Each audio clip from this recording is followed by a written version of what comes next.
Einstein used to teach undergraduate physics at Princeton University.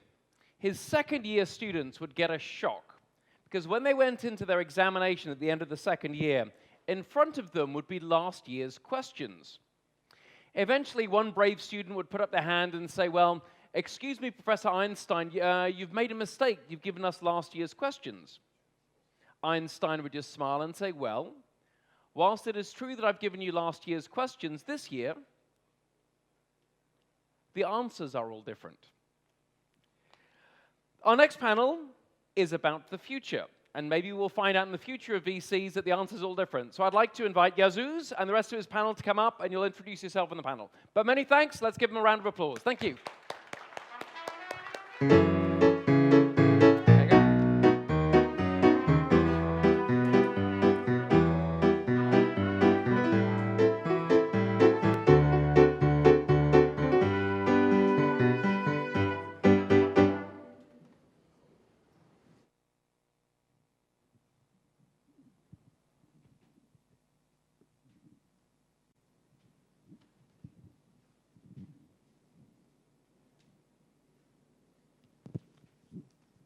Hello. Welcome to our panel. First, we should probably go around and introduce ourselves before jumping to the discussion. I'll go last, so why don't you go, Alexander? Yes, hi. My name is Alexander Turkot. I'm a managing partner of Maxfield Capital Partners, a venture firm working from 3 geographies, from London, Tel Aviv, and New York. And here's another guy working from the same geography. Say hello to Dmitry Chikhachev. He's missing our panel. Thank you. Hi, everybody. I'm Paul Dowling.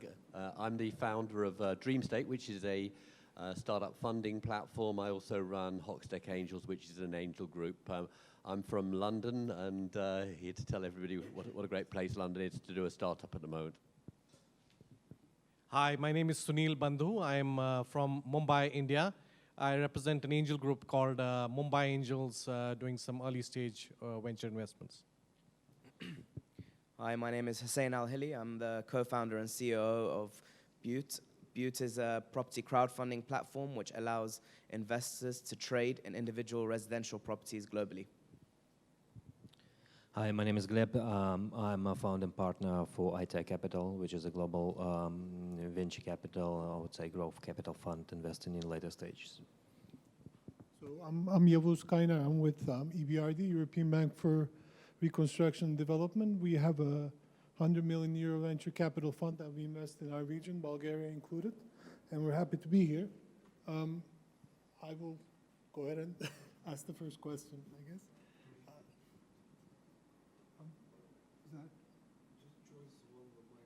Oh, sorry. Okay, I'll choose this one. Sorry. Okay, so Alexander, why don't you talk a little bit about how you see, starting from your region, where you invest, and how you think that will, how the global VC is affected through your view. I guess everybody here will more or less cover the same topic. When we started our firm, we already expected to invest into early stage companies dealing with global market. And we started from these 3 points, originally from Moscow, from Eastern Europe, and then developed our presence into Western Europe, US, and Israel. And the idea was to find and identify value add in every and each of these points, and then find the synergy between these geographies. And we, I hope so, we found the uniqueness of in every of these geographies. Eastern Europe is still a provider of good ideas, good engineering talents, relatively cheap workforce, and huge market, at some points underdeveloped. Israel is a conveyor of early stage startups, good bridge to the rest of the world, and US is the rest of as we all know, the biggest market and venture capital market. So that's the synergy between these 3 points. This is how we work. Yeah, if I could say a few words about London, I think at the moment it's probably one of the best places to get investment in the world because, you know, Silicon Valley is going through this kind of semi-bubble and New York VCs are really looking after their current portfolios, but things are still pretty good in London. We, as an organization, are very, very interested in Central and Eastern European startups, and not least because my own business partner is from Lithuania or from Russia, depending on which way you look at it. So we have probably around about 20% of CEE startups on our platform out of the 1,500 or so we've got. I think we believe there's a really good depth of understanding in terms of, you know, things like machine learning, artificial intelligence, and really the less superficial type startups, for which there's started to become a real big interest in London. I think it's kind of like an antidote to the bubble. People are looking at more serious, deeper tech. So yes, we would be very, very interested in meeting startups from here, and we think that we've both got a very, very well-established VC community in London, and also the angel community is well established. And the only thing I would say is to be very, very realistic about what stage you are at. People who are at angel level aren't normally ready for VC level. It's not a kind of choice. You have to evaluate where you are. And I think I would say look at lean startup as a way of determining it. You're really having to hit lean startup milestones and decide whether you're ready for scaling or not. We've invested in a number of cloud-based companies which are, addressing enterprise solutions for the global markets in terms of software as a service kind of platforms. And we've also been investing into companies that solve, which are typically problems of the region, of the area itself. That's the sort of spirit that we've had. And since last couple of years, we're now looking to invest overseas as well. And that's one of the reasons that I'm here. Right, so I'm not an investor, but obviously I run a fintech firm and I speak to a lot of investors very regularly, so probably the black sheep on this panel. But in terms of London being a great hub for investment at the moment, I would definitely recommend the region to have a bit more collaboration, especially between services and workforce. There's a lot that can be done, and we're seeing it all the time. Well, the name of the panel is a Future VC, right? So I think we should talk about the future a little bit, and I personally believe that the future is somehow here, and the world is changing. The investors themselves are no longer difficult to get, so there's more money than good projects on the market, and particularly in the hubs like London or Berlin or whatever, Silicon Valley. But the key thing is I think there are two things. The first one is education, and the second one is specialization. So you have to be educated in respect to your potential investors whom you're planning to contact, just not to spam them with the tons of emails and etc. So the more precise you are, the better response and conversion would be. And the second thing, this is about over the investors. I think the future would be in this specialization because internet today, or technology today, or tech sector in general, is no longer a low barrier to entry.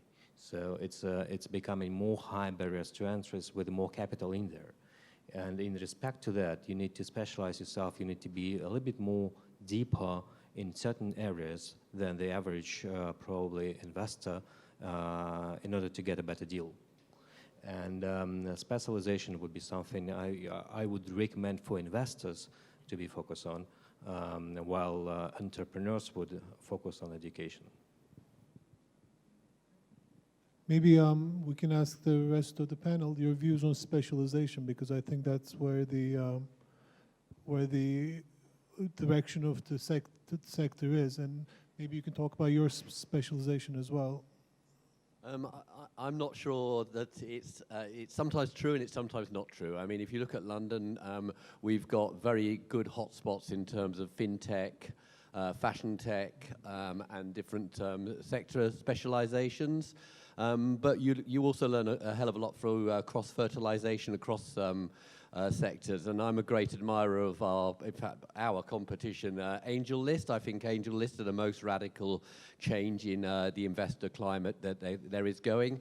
And Angel List as a platform doesn't really specialize, and I think that actually platforms probably shouldn't specialize particularly, but should allow specialization within the platform. So in other words, having groups around specific areas within the platform is quite a strong proposition.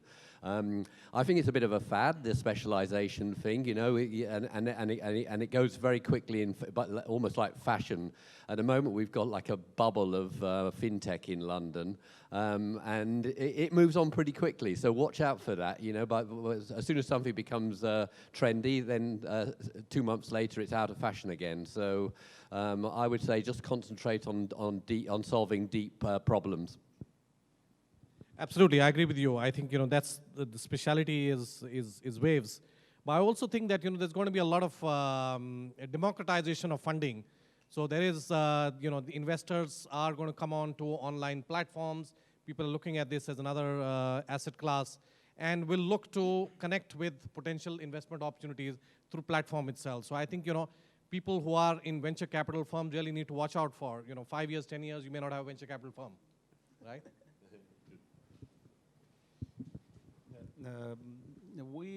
First of all, what I wanted to say is that we mostly define our don'ts and do's because the world is changing very, very fast, as we see. And what was relevant as a venture capital focus 2 years ago, 3 years ago, is not relevant anymore, or close to bubble, as Paul just mentioned today, or overcrowded, overhead.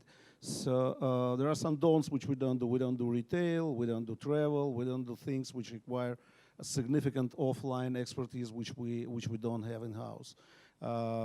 We do early stage rounds, and we do companies with global focus. Whatever geography is, UK, Germany, Finland, Spain. I just listed our actual companies from our portfolio. We do prefer to invest in companies which look across the border to, except US, of course, because they are very self-centric and the market is big enough to cover our interests. Yeah, I'll start with, firstly, my deepest respects, but obviously I don't agree with you with regards to the specialization issue. Having been in the fintech space for 3 years now, I can only tell you it's probably grown 500% year on year. So I think that's something I'd disregard quite immediately. If you think it's a phase, especially of 2 months, then again, I don't believe so. It's growing extremely exponentially and rapidly as well. There may be a merge between the financial services and fintech over the next coming of years, but it's definitely a space that continues to grow and creating more and more innovation literally on a day-to-day basis that I see. In terms of VCs and the way they're funding, you're right, there may be an asset class coming through in terms of crowdfunding. Paul and I discussed this, whether crowdfunding is actually, again, another phase in his perspective. But I don't think so. I think what crowdfunding has done is it has given the democratization to the people to also make decisions on what they believe is the right startup, because they're the ones they're the consumers of the product. They are the ones who know what the right product is. And sometimes on the other end, the VC might be looking for a return as opposed to the right product. And that's why I don't completely agree with you guys, but there is definitely synergies between our answers. Well, I do believe that our goal as a VCs is an add value to the businesses we buy. So unless you're not specializing, I have no idea how you can add value. So you basically cannot know everything.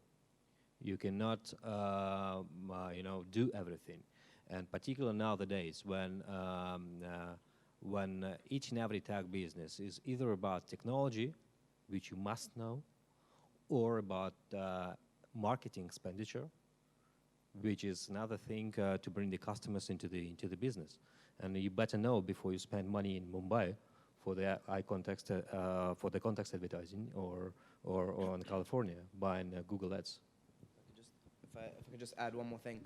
In terms of specialization, again, I've spoken to about probably 300 investors, 20 VCs over the last maybe 6 months, and the journey could be a lot easier as an entrepreneur when there is specialized VCs that a specialized firm within each individual space can speak to, as opposed to generic, maybe tech VCs, which are kind of looking for the best deals. So just pass that on. I mean, can I just say, as entrepreneurs, I mean, you're actually specializing by definition, so you don't really have this problem because you're focusing on your own business. And so really what we do as a group of investors, in a way, that's all about the industry or the structuring of our own industry. But what I would say is it's very, very important to know who you're talking to. So when you do contact a VC or even an angel investor, you really need to identify the right investor for whatever you're specializing in. So I believe the two most important people really in the startup game are really the founder and actually the lead investor.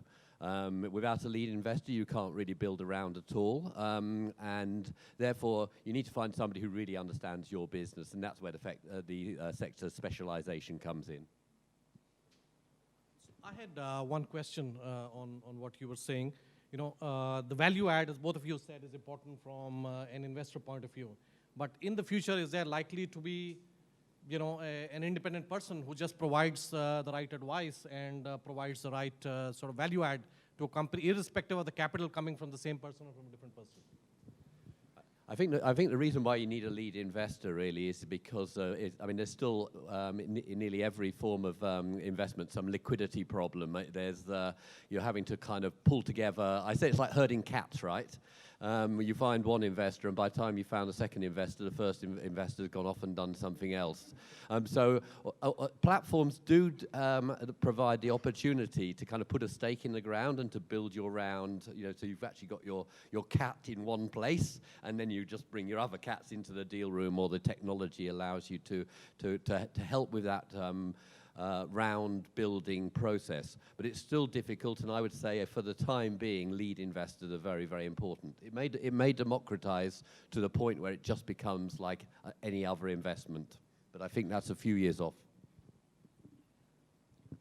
Well, I think Suneel made a good point. So what's the future? And democracy may be the future, but in the end of the day, you probably want to get, well, of course, if you crowdfunded your whatever CapEx needs, you may spend some money for consultancy. That will help.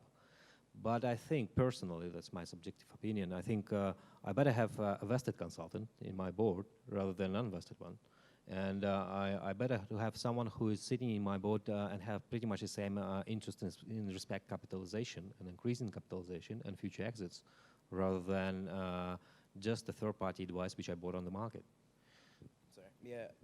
Again, I'd love to on our board. We'd love people who have the expertise and not necessarily. I mean, this is where someone would question maybe crowdfunding as the asset class and not taking away from the VCs because or a lead investor, because you do need someone within that with that expert knowledge and the expertise and kind of the drive to help you grow that business. And you know, through crowdfunding or through kind of bits and bobs coming through, it's not always helpful because there isn't as much value add besides capital. And the previous speaker actually before this panel was kind of defining how funding is more of a tool, and you're looking to grow an exceptional company, and the funding helps you get there.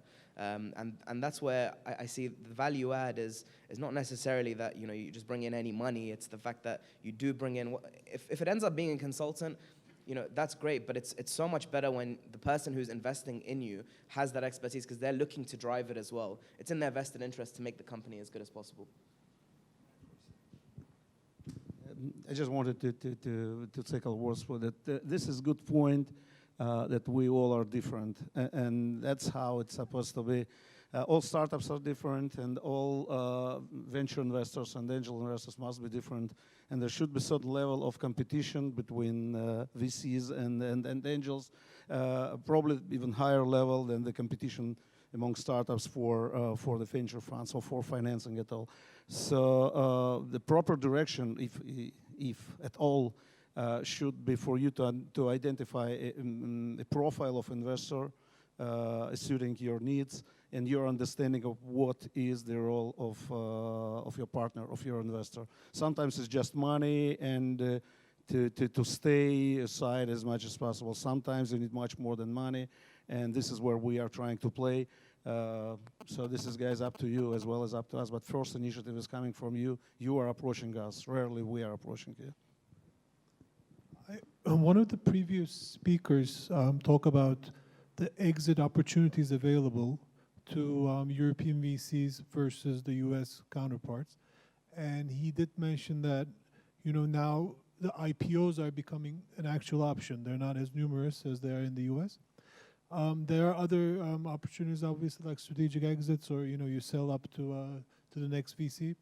But I wanted to maybe ask about where you see this market, this exit potential going in our region, in your region.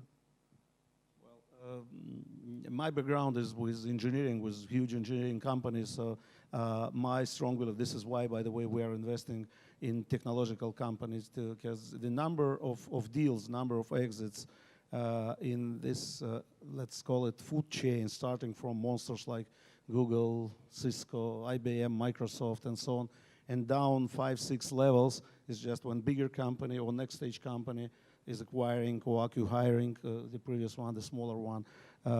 And it is important to remember that average deal size, at least from what I know in a very fluent, let's say, Israeli market, the average deal size is about $50–60 million, far away from this $1 billion or IPO amounts we are used to hear. So that's the for our fund. This is the most interesting exit strategy. You don't see yourself doing IPOs with any of your companies? Oh yeah, we all see, but we do understand that this is probably, you know, say a dream, a sweet dream for most of the companies, and not always the ultimate solution. All right. I think in London we've got a sort of time lag of about maybe 5 years. So we're not really talking about so much the exit issue that's so huge in Silicon Valley at the moment and is really causing this sort of bubble-like situation. But in London, so really what's more interesting at the moment is, are we getting successful startups? There was a period about 5 years ago when you could hardly name a European startup which was doing well, but now it's certainly changed, and we've got really big sort of unicorns coming out of London. We've got people like TransferWise and Mind Candy and Just Eat, and you know, can just reel off a whole bunch of high value startups, and this in itself makes a difference. You know, makes it a much more interesting market. And so some of those are IPOing. I mean, I think Just Eat has IPO'd, and we've got some trade sales. So SwiftKey got bought by Microsoft for 150 million recently. Shuttle got bought by eBay, if I remember correctly. So we are seeing a lot of trade sales as well. Well, I think as of now, yes, you know, exits are a problem in most markets. You know, only one in 50 or 1 in 100 are able to reach that stage, and there's a lot of money locked up in the system. But I think going forward, there's going to be a lot of liquidity created in the system. So there will be lots of market movers, you know, market makers who will come into the scene. And I think the average holding periods will come down. Will probably get cut by half. At least that's what I see going forward through liquidity means that will come into the system. So as a startup, I guess IPO is the dream end goal. But I don't think it's always the end goal necessarily for maybe VCs and investors. To be honest, the returns, I'd say, just from my very humble, limited experience, the example of Uber, you know, still not IPOing, whether it's because they don't want to open up their books or whatever it is. But point is it's got an incredible valuation, and they're still, you know, continue to raise private rounds. The company continues to grow, and they're still doing very well. I don't think IPO is currently their end goal as a result. But I think I agree with Paul on this, is that, for example, in London, it's a lot more about growing this ecosystem at the moment and catching up with this time lag, because yes, now we already have TransferWise and the likes, but it's about getting that hub up and going, and then to really start thinking about, you know, bubble valuations and the sorts. Well, it's difficult to add to be the last on the panel. But I completely agree with the previous speakers, and I think just another thing to add is that probably IPO is not necessarily the dream, because IPO is also a lot of responsibility. Sometimes it's nightmare, and lots of people underestimate how difficult is IPO and how difficult is the life after the IPO, because this is the thing we should probably, you know, talk about and think about more before you go into IPO. But in terms of liquidity, I think, yes, there is liquidity on the market. And now the time when technologies become a day-to-day part of our lives. So with this, more and more people, including my parents and the parents of my parents, understand what I'm doing. And having said that, I think this is exactly the part to the liquidity, because the parents of my parents has the money. Okay, so I think we have 2 minutes left. Could we take some questions from? If you have any questions, please raise your hand so we can. If there's one question on that far end by the TV screen. Is there a microphone that we can?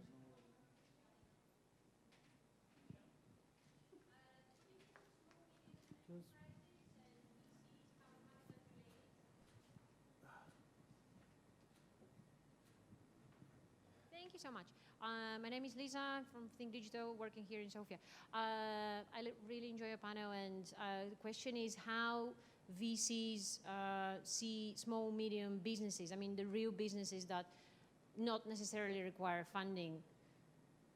Is there any interconnection between VCs, the companies you guys sponsor, and the small, medium, real active economy businesses? Thank you. I think that such investors really are interested in high growth. I think we heard from the previous panel. It's this thing about 10 times return, which I think is a true objective. Maybe it's not quite 10 times. So I think the first thing is, of course, VCs are really, I guess, only interested in startups that they can invest in, although they're obviously watching the space for competition, etc. But secondly, they're looking for I would say high growth, low capital intensives in many cases. They're not necessarily looking for startups where you have to invest a massive amount in offices, property, capital, equipment, etc. So SMEs covers a very, very broad space. You know, it covers everything from startups up to more traditional businesses. But I would say that it's the startups that they can influence that are more interesting. I mean, it's very hard to take. It's private equity that gets involved in slightly later stage small businesses that may be going nowhere, for example.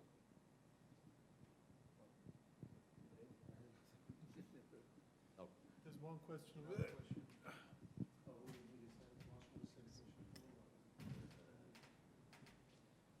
Hi, my name is Iskren from KindLink. I want to ask each one of you, what is your specialty in terms of industry? What do you like as an investment? Yeah, so what kind of investments do you like? Well, first of all, I'll say the same as most of my colleagues probably will mention fintech. The next big story we believe will be insurtech. We invest in e-health. We like it. We believe in this area, including wearables and then all things around. So. Yeah, I think we're interested in all high growth, low capital intensive businesses, but specifically fintech, health tech, e-learning, artificial intelligence. I think maybe a slightly deeper tech than we would have been interested in a year ago. I think industry solutions leveraging the cloud is what I'm interested in. Sure you want to invest in fintech? It's going in 2 months. We invest in marketing technologies because this is where the money comes into the agenda immediately, and this is where my money will be spent for. I better know where you're going to spend my money. We invest into the fintech, and we specialize in cryptocurrencies, Bitcoin, we love it. We invest into the online travel and big data and processing. So those are the things. Thank you.